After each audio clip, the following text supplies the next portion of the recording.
सूबे के मुखिया योगी आदित्यनाथ एक दिवसीय दौरे पर पीलीभीत पहुंचे, जहां उन्होंने बाढ़ पीड़ितों से मुलाकात की और उन्हें राहत सामग्री वितरित की। इस दौरान उन्होंने हवाई सर्वेक्षण कर बाढ़ का आंकलन किया। उन्होंने कहा कि बाढ़ पीड़ितों को कम्युनिटी किचन का इंतजाम किया जा रहा है, जिसमें गुड़, बिस्कुट, माचिस, मोमबत्ती, चना, पानी, तिरपाल सहित आटा, चावल, अरहर की दाल, आलू, तेल, नमक दिए जाएंगे। सीएम ने कहा कि पशु हानि होने पर 24 घंटे के अंदर आर्थिक मदद की जाएगी। जहां फसल खराब हुई है उसका सर्वे किया जा रहा है और राहत दी जाएगी। सीएम ने कहा कि नदियों को चैनलाइज कर इस तरह मोड़ा जाए जिससे नुकसान न हो। योगी आदित्यनाथ ने कहा कि प्रधानमंत्री ने बंगाल से आए लोगों के लिए कानून बनाया है, सभी को नागरिकता दी जाएगी जिससे खेत और मकान की फीड हो सके। और आपको बताते चले, सीएम ने कहा कि डबल इंजन की सरकार आपके लिए काम करेगी और आपदा से निपटा जाएगा। आज लगभग 12:30 बजे योगी का उड़न खटोला पूरनपुर तहसील के अभयपुर जगतपुर में उतरा। वहीं पास में बाढ़ पीड़ितों के साथ सभा की, जहां संबोधन किया। बहुत सारे सुविधाएं देने के लिए निर्देश दिए हैं। जैसे हर बाढ़ पीड़ित को जो गांव मैरुंड हो चुके हैं, जहां जल जगया है, वहां पर जहां घरों के अंदर पानी घुस गया है, वहां पर उनके लिए कम्युनिटी किचन की व्यवस्था, जहां पर लोग आए, भोजन वगैरह उनको बिना भेदभाव के भोजन की सुविधा प्राप्त हो सके। जो पीड़ित परिवार हैं, प्रभावित परिवार हैं, जो अलग से भोजन बनाना चाहते हैं, उनके लिए 2 पैकेट उपलब्ध कराए जा रहे हैं, जिनमें 5 किलो लाई, 2 किलो भुना चना, आज इसीलिए मैं स्वयं जल शक्ति मंत्री को लेकर के, केंद्रीय मंत्री श्री जितेंद्र प्रसाद जी को लेकर के इन सभी बाढ़ क्षेत्रों का दौरा कर रहा हूं।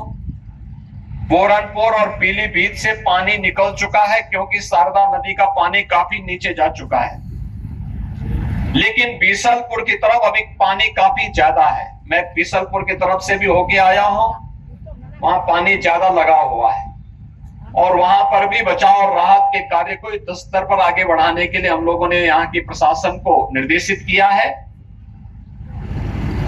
आज के इस अवसर पर मेरी आप सबसे अपील होगी, आप लोग भी जो बाढ़ से प्रभावित क्षेत्र हैं, वहां पर ग्राम पंचायतें बड़ी नौकाओं की व्यवस्था करके रखें। पैसा सरकार उपलब्ध कराएगी, जिला प्रशासन से बातचीत करके आप पहले से व्यवस्था करवा लें, प्रशासन उसमें सहयोग करेगा, जिससे राहत और बचाव के कार्य को युद्ध स्तर पर आगे बढ़ाया जा सके। और इसके लिए सरकार हर संभव मदद करेगी। मुझे 2-3 चीजें यहाँ पे और कहनी थी। एक, जहां पर नदियां काफी उथली हो चुकी है, वहां पर नदियों को ड्रेजिंग करके चैनलाइज करने के लिए भी मैंने विभाग के मंत्री से कहा है कि वहां नदी की धारा ऐसी मोड़ी जाए जिससे खेत और लोगों की जमीन न कटे। दूसरा, जिन लोगों की जमीन नदी में विलीन हो गई है, उनको जमीन के पट्टे उपलब्ध करवाने के लिए अभी से चिन्हित करने की आवश्यकता है, जिससे उन लोगों को सहायता मिल सके।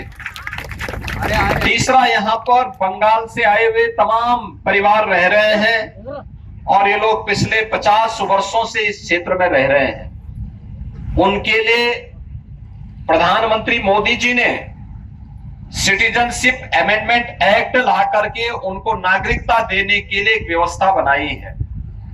और मैं प्रशासन से कहूंगा कि इन लोगों को तत्काल, जो लोग रह रहे हैं, उनको इस एक्ट के अंतर्गत नागरिकता प्रदान करते हुए मकान और जमीन के पट्टे जो भी उपलब्ध करवाने, ये सभी लोगों को उपलब्ध होने चाहिए, जिससे और उनको सर्टिफिकेट भी जारी होने चाहिए।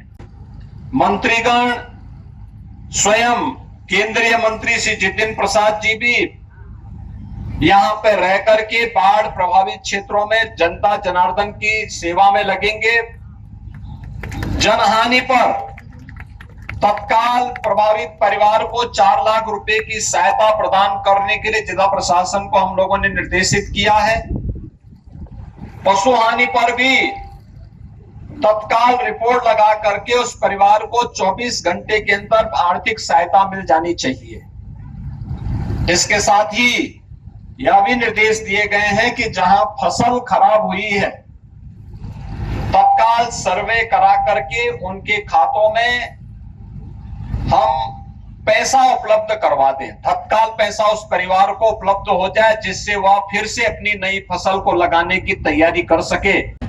और जब हम पीलीभीत की बात करते हैं तो पीलीभीत में यहां पर शारदा नदी के कारण, देवहा नदी के कारण, इन सभी में काफी बड़े पैमाने पर यह चीजें देखने को मिली, जिनमें सदर तहसील के 16 गांव, बीसलपुर तहसील के 33 गांव, पूरनपुर तहसील के 60 गांव, कलीनगर तहसील के 20 गांव और अमरिया तहसील के 23 गांव तक कृषि आबादी भी और कृषि भी इसके कारण प्रभावित हुई।